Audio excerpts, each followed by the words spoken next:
Hello guys, welcome back to my channel. তো এই এপিসোডের শুরুতে আমরা শিনকে দেখি যে দাংইয়ংকে বলছিল কিভাবে সে প্রজেক্টটি পেয়ে গিয়েছে আর তার বারবার বাংলির সাথে দেখা হচ্ছে। এখানে দাংইয়ং বলে, যখন তুমি কলেজ টাইমে ছিলে তখন অনেক সুন্দর ড্রেস আপ করতে, যার কারণে বাং তোমাকে পটাতে অনেক টাইম নিয়ে ফেলেছে।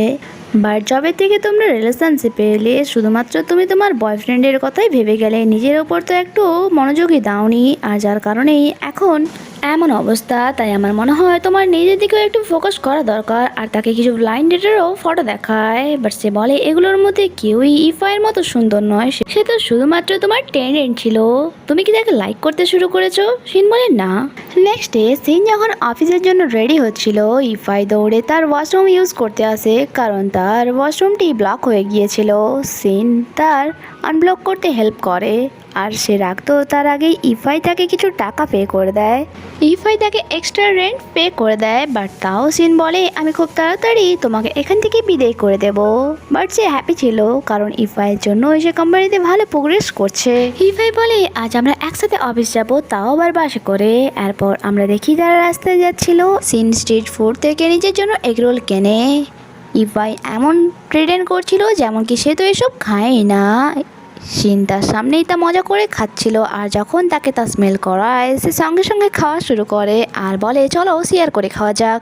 কিছুক্ষণের মধ্যে বাস চলে আসে। বাসে অনেক ভিড় দেখে শিন বলে তুমি নেক্সট বাসে করে এসো, কারণ এটাতে তুমি অ্যাডজাস্ট করতে পারবে না। আর সে উঠে যায় বাসে, যেখানে সে ইজিলি অ্যাডজাস্ট করে নেয়। আর তাকে দেখে ইফাই ভাবে যদি শিন অ্যাডজাস্ট করতে পারে তাহলে আমি কেন পারবো না, চলো আজকে ট্রাই করাই যাক। আর সে ভিড় বাসেই উঠে পড়ে। বাসে ভিড় এত ছিল তারা অটোমেটিকলি একে অপরের ক্লোজ চলে এসেছিল, যেমন কি তারা হাগ করে রয়েছে। ওয়েল, নেক্সট সিনে অফিসে ইফাই সিনকে মেসেজ করেছিল যে তার নাকি কোনো পার্সেল এসেছে, তাই সিনকে তা রিসিভ করতে বলে। অ্যাকচুয়ালি সে নিজের জন্য অনেক বুকস অর্ডার করেছিল, আর যখন সিনতা তার কাছে নিয়ে যায় সে বলে সে এই বুকসগুলোই নাকি পড়ে কোম্পানিতে সার্ভাইভ করছে এতদিন ধরে। যা শুনে তো সিন তখনই নিজের জন্য বুক অর্ডার করে দেয়। আর নেক্সট ডে যখন ওই বুকসগুলি আসে সে লুকিয়ে নিজের রুমে নিয়ে যায়, আর এমনটা করতে তাকে ইফাই দেখে, আর সে বুঝতে পারে না যে সে সব কী করছে। বাট সিন সেই সব বুকস নিয়ে গিয়ে ভালো করে নিজের রুমে লুকিয়ে দেয়।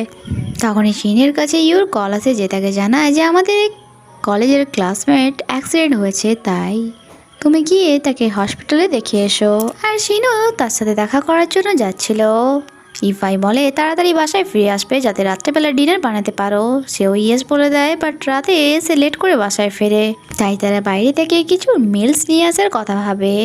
ইফাই যখন শিনের রুমে ক্যাশ নিতে যায় সে তার পেগি ব্যাংকটি দেখতে পায় যাতে অনেক কম টাকা ছিল, তাই সে নিচে কিছু ক্যাশ বের করে তাতে ভরে দেয় যাতে শিনের কিছু হেল্প হয়ে যায়। এরপর শিন যখন কিছু ভেজিটেবল বাই করে বাসায় ফিরে সে ইফাইকে বলে ভেজিটেবলগুলি ওয়াশ করতে তাকে হেল্প করতে বলে, বাট ইফাই মানা করলে সেটাকে নাইফ দেখিয়ে ভয় দেখানোর চেষ্টা করে, তাই ইফাইও চুপচাপ তার কথা মতো কাজ করে। এদিকে আমরা পাংকে দেখি সে তার মম ড্যাডের সাথে ভিডিও কলে কথা বলে যাচ্ছিল। মম ড্যাড তাকে শিনের ব্যাপারে জিজ্ঞাসা করলে সে মিথ্যে বলে দেয় যে সে এখন বিজনেস ট্রিপে গিয়েছে। কল কাট করার পর তার বাসায় মিস লি আসে। দুজনে একসাথে এখানে কুকিং করছিল। তখনই বাঙের কাছে তার ড্যাডের মেসেজ আসে। অ্যাকচুয়ালি তার মম খুবই অসুস্থ অ্যান্ড তার কিডনি ট্রান্সফারের জন্য অনেক টাকা দরকার, যা দেখে সে চিন্তায় পড়ে যায়, বাট মিস লিকে কিছু বলে না সে। নেক্সট ডে সিন তার রুম ক্লিন করছিল। ইফাই বলে আমার রুমও অনেক বেশি নোংরা হয়ে আছে, ইভেন তো সেখানে ককরোচও জমা হওয়া শুরু করেছে, তাই প্লিজ আমার রুমটাও একটু ক্লিন করে দাও। সিনও তারা হেল্প করে। আর এখানে ইফাইয়ের অনেক নোংরা পোশাক পরেছিল, যা সে ওয়াশ করতে ইফাই হেল্প করে এবং তাকে ওয়াশিং মেশিন ইউজ করতেও শেখায়, যাতে নেক্সট টাইম থেকে সে টাইমলি নিজের পোশাক ওয়াশ করতে পারে। এখানে সে তার মজা উড়িয়ে বলে যে কোনো ব্র্যান্ডের ফার্স্ট কপি আউটফিট পরো, যা একদমই রিয়েল লাগে, বাট এটা তো রিয়েলই ছিল। ওয়েল, সে কিছু নিতে বাইরে যায়, বাট যখন বাসায় ফিরে আসে বাইরেই ইফাই বসেছিল, ইভেন তো যখন সে ভেতরে যাচ্ছিল তাকে যেতে মানা করে। অ্যাকচুয়ালি ইফাই ওয়াশিং মেশিন ওভারফ্লো করে দিয়েছিল, যার কারণে আবারও তার রুম নোংরা হয়ে গিয়েছিল, যা শুনে তো শিন অনেক বেশি রেগে যায়। এরপর তারা দুজনে গিয়ে তা ক্লিন করে। ক্লিনিং করার পর যখন তারা বসেছিল শিন তাকে জিজ্ঞাসা করছিল তুমি কিছু কাজ কেন করতে পারো না। এখানে ইফাই একটি ফেক ইমোশনাল স্টোরি শোনায় যে যেহেতু আমার মম ছোটোবেলাতেই মারা গিয়েছিল, তাই আমার ড্যাড একটি অর্ডিনারি লেডিকে বিয়ে করার জন্য রাজি হয়ে গিয়েছিল, কিন্তু ওই লেডি ওনাকে ছেড়ে চলে গিয়েছে, তাই আমাকে শেখানোর মতো কেউ ছিল না। তার এমন স্টোরি শুনে তো শিন অনেক বেশি স্যাড হয়ে যায় আর তার জন্য ডিনার বানাতে চায়। ইফাই যখন নিজের ড্রেসগুলি বের করতে যাচ্ছিল, সেখানে কিছু হ্যান্ড ওয়াশের ড্রেস ছিল যা ভুল করেই শিন ওয়াশিং মেশিনে ভরে দিয়েছে। তাই সে এই ব্যাপারে শিনকে বলে, বাট শিনের সন্দেহ হয়ে যায় আর তাকে বলে এমন বিহেভ করছো যেমন কি তুমি সত্যি রিচ আর এগুলো তোমার রিয়েল ব্র্যান্ডেড ক্লোথ। তারপর শিন একটি বোর্ডে লিখে দেখায় যে আজকের পর থেকে যদি তুমি আমাকে কোনো কাজ করাও তাহলে তার বদলে তুমি আমায় পে করবে। ইভেন তো সে আজকের ডিনারের টাকাও তাকে চায়। সে বলে আমার কাছে ক্যাশ নেই। ও রিকোয়েস্ট করে আজকের ডিনারের টাকা আমি কাল দেব। নেক্সট ডে আমরা লুকে দেখি যে মিস লির কাছে নিজের টিমের এক্সপেন্সেসের ব্যাপারে কথা বলতে চায়, কারণ তাদের কাজের ক্রেডিট নাকি অন্য ডিপার্টমেন্ট নিয়ে নিয়েছে, যখন কি পুরো পরিশ্রম তাদের ডিপার্টমেন্টে মেম্বাররা করেছে। যা শুনে মিস লি তাকে আরও একটি সুযোগ দেয় অ্যান্ড এটাও বলে যে আমি তোমাকে একটি লাইভ লেসন দিচ্ছি। ঠিক এমনই এক লাইভ লেসন এই জিং কোম্পানির এমপ্লয়িরাও দিয়েছিল। যা শুনে লু বলে ওই কোম্পানিতে আমার খুবই ক্লোজ এক ফ্রেন্ড কাজ করে। আর যখন সে শিনের নাম বলে, মিসলি বলে সিনি সেই মেয়ে যে আমাকে লাইভ লেসন দিয়েছে, আর সিনি স্যাংলি কোম্পানির প্রপোজাল বানিয়েছিল, তাই তোমার প্রপোজালটা আমরা অ্যাকসেপ্ট করতে পারলাম না। যা শুনে লুর খারাপ লাগে। এদিকে আমরা শিনকে দেখি সে দাংইউর সাথে ছিল অ্যান্ড তাকে বলছিল আমি বাঙে থেকে মুভ অন করে নিয়েছি, বাট সে এখনও অফিসে দেখলে আমাকে ইগনোর করে, যা আমার একদমই ভালো লাগে না। ইভেন তো তার আর তার গার্লফ্রেন্ডের কাজও আমাকে করতে হচ্ছে। তার মাইন্ড ডাইভার্ট করার জন্য দাংইউ তাকে একটি টেডি দেয়, যা দেখে তার ইফাইয়ের কথা মনে পড়ে যায়। সে দাংইউকে বলে বাঙের সাথে থেকে আমি যা শিখতে পারিনি ইফাইয়ের সাথে থেকে তা এখন শিখছি। যা শুনে দাংইউ তার দুজনের মজা ওড়ায় আর বলে কোথাও তোমাদের দুজনের মধ্যে কিছু চলছে না তো। এখানে তারা কথা বলছিল, তখনই সেখানে লিউ চলে আসে। দাংইউর কাছে কারোর কল আসে, তাই সে কথা বলতে বাইরে চলে যায়। লু এখানে সুযোগ বুঝে শিনকে বলে দাংইউ তোমাকে নিজের ফ্রেন্ডের থেকে অনেক বেশি ভাবে, তাই তুমি কি কখনো এটা চাইবে আমি আর তোমার ফ্রেন্ড আলাদা হয়ে যাই? আর সে জানায় তোমার প্রপোজালের কারণে তাই তার ফাইন্যান্সিয়াল স্ট্যাটাস লো হয়ে গিয়েছে।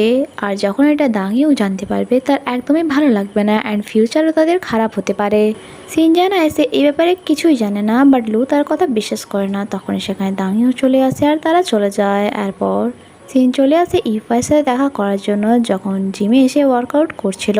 শিনকে আসতে দেখে ইফাই বেশি ওয়েটের এক্সারসাইজ করা শুরু করে, যার কারণে তার ব্যাক পেন স্টার্ট হয়ে যায়। তাই শেষমেশ শিনকেই তাকে মাসাজ দিতে হয়। এখানে সে জানায় যে লুর সাথে কী হয়েছে আর সে কীভাবে শিনকে ভুল বুঝছে। ইফাই তাকে বুঝিয়ে বলে যে লুর কোম্পানি অনেক বছরই কোনো নতুন প্রোডাক্ট লঞ্চ করেনি, তাই এমন সিচুয়েশনে যদি ইনভেস্টাররা তার কোম্পানিতে ইনভেস্ট করতো তাহলে তাদেরই লস হতো, তাই তারা করেনি। এটাতে তোমার কোনো দোষ নেই। এরপর যখন তারা এখান থেকে যাচ্ছিল তখনই ইফাইয়ের সেক্রেটারি সেখানে চলে আসে আর এখানে ইফাইকে বাধ্য হয়ে বলতে হয় যে সিন দ্য ল্যান্ডলেডি। যখন তারা কারে হয়ে বাসায় ফিরছিল দাংইউর মেসেজ আসে সিনের কাছে আর সে বলে আমি বাসাটি রিনিউড করেছি, তাই আমি চাই তুমি এসে তা দেখে যাও। তাই সিনও দেখতে চায়। এখানে দাংইউ তাকে বলে যখন তুমি চলে এসেছো চলো তাহলে আজকে একসাথে ডিনার করা যাক। আর সে লুকে কল করে। লু প্রথমে তো রাজি হয়ে যায়, বাট যখন জানতে পারে সিন এসেছে সে বাহানা লাগায় যে তার কোনো কাজ আছে তাই সে আসতে পারবে না। যা শুনে শিন দাংইউকে নিজের বাসায় নিয়ে আসে। তারা একসাথে এখানে ডিনার করে আর খেতে খেতেই সিন তাকে কোশ্চেন করে যদি কখনো লুর কোম্পানি ডুবে যায় তাহলে তুমি কি তাকে ছেড়ে দেবে? সে বলে মোটেই নয়, আমি কি ইনকাম করতে পারি না নাকি? তখনই ডোরবেল বেজে ওঠে ও শিন যখন ডোর ওপেন করে সামনে বাং দাঁড়িয়েছিল, যাকে দেখে সেও অবাক হয়। আর এখানে এই ভিডিওটি শেষ হয়। আগে কি হয় তা জানতে স্টে কানেক্টেড। Bye bye.